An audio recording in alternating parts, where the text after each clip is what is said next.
কি পরের ভূমিকায় আমরা আজকে এই আলোচনায় উপস্থিত হয়েছি সেটা আপনারা সকলেই জানেন।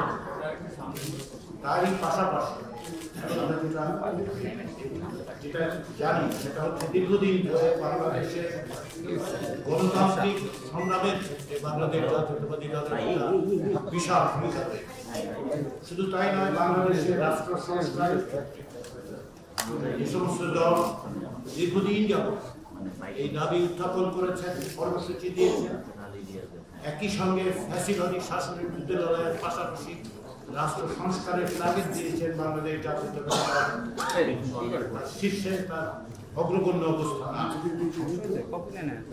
আমরা 5টি কমিশনের পক্ষ থেকে যে সমস্ত সুপারিশ, তার কিছু সারাংশ এবং যে সমস্ত বিষয়ে আলোচনার মাধ্যমে রাজনৈতিক দলগুলোর সাথে একটা ঐক্যমত্য তৈরি করে অগ্রসর হতে চাই সেটা রাজনৈতিক দলগুলোর কাছে দিয়েছিলাম।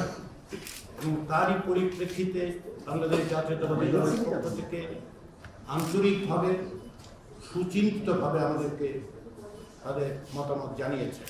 শুধু তাই নয়, সংবিধান সংস্কার কমিশনের দায়িত্ব পালনকালেও আমরা বাংলাদেশ জাতীয়তাবাদী দলের পক্ষ থেকে যে সহযোগিতা পেয়েছি তার জন্য এই সুযোগে আমি আবার ধন্যবাদ জানাতে চাই। আমরা এই আলোচনার মধ্য দিয়ে আমাদের লক্ষ্য হচ্ছে একটি জাতীয় সনদ তৈরি করা, যাতে করে আমরা বাংলাদেশে একটি স্থায়ী গণতান্ত্রিক ব্যবস্থা প্রতিষ্ঠা করতে পারি। বারবার আমরা দেখেছি যে গণতন্ত্র হোঁচট খেয়েছে, তা নয়, একটি ব্যক্তিতান্ত্রিক স্বৈরতন্ত্র প্রতিষ্ঠিত হয়েছিল।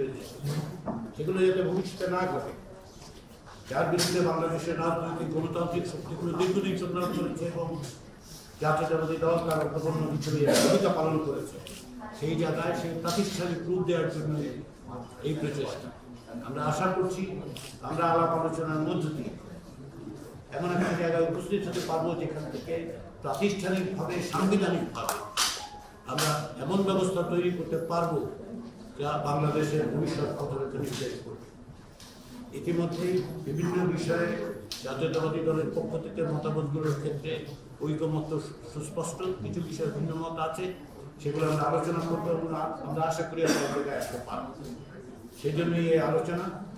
আমি বারবার যেটা বলি, আবারও বলি, আপনাদের যারা গণমাধ্যমে তারা জানেন, আমি বারবার বলি যে টেবিলের দুই ধারে বসলেও আমরা আসলে দুই পক্ষ নই।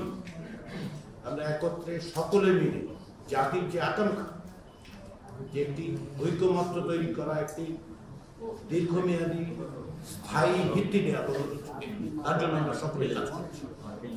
লড়াই সংগ্রাম বিভিন্নভাবে আমরা যুক্ত থেকেছি। সেই জায়গায় বিএনপি যে ভূমিকা পালন করেছে, সেই ভূমিকা তাদেরকে নিঃসন্দেহে এমন অবস্থানে দিয়েছে যে বাংলাদেশের মানুষ জানেন যে তারা কি ভূমিকা পালন করেছেন, কিভাবে তারা গণতন্ত্রের সংগ্রামের জন্য অত্যাচারিত হয়েছেন, নিপীড়িত হয়েছেন, প্রতিরোধ রচনা করেছেন। তারই ধারাবাহিকতায় আজকের এই আলোচনা। আবারও আমি জাতীয় ঐক্যমত্য কমিশনের পক্ষ থেকে এবং জাতীয় ঐক্যমত্য কমিশনের প্রধানের পক্ষ থেকে আপনাদের সকলকে আন্তরিক ধন্যবাদ জানাই।